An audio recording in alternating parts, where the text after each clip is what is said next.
রংজং নিয়ে আসছে, প্রায় 50-60 জনের একটা টিম নিয়ে আসছে।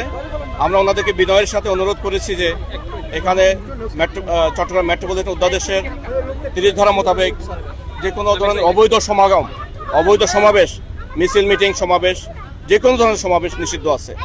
ওনাদের সাথে বারবার রিকোয়েস্ট করেছে। আমি কথা বলছি ওনাদেরকে অনেকবার রিকোয়েস্ট করেছি।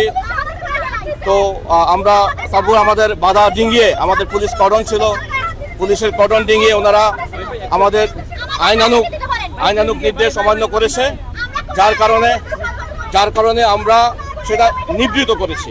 এতটুকুই নিবৃত করেছি। আটক করা হয় নাই, আমরা আমাদের জিম্মায় এনেছি। আর আটক অনেক বড় ব্যাপার, আমরা এখন আটক করি নাই। যেহেতু আইনশৃঙ্খলা পরিস্থিতি, নগরবাসীর নিরাপত্তা এবং আইনশৃঙ্খলা পরিস্থিতি স্থিতাবস্থা রাখার জন্য আমরা আমাদের জিম্মায় এনেছি। আমরা তাদেরকে যে কোনো মতো ছেড়ে দিতে পারবো। পরবর্তী কার্যক্রমগুলো কি হতে পারে এই জায়গায়? আমরা এখানে আমাদের যেই এলাকা ডিক্লেয়ার করা আছে 30 ধারার আওতায়, আমরা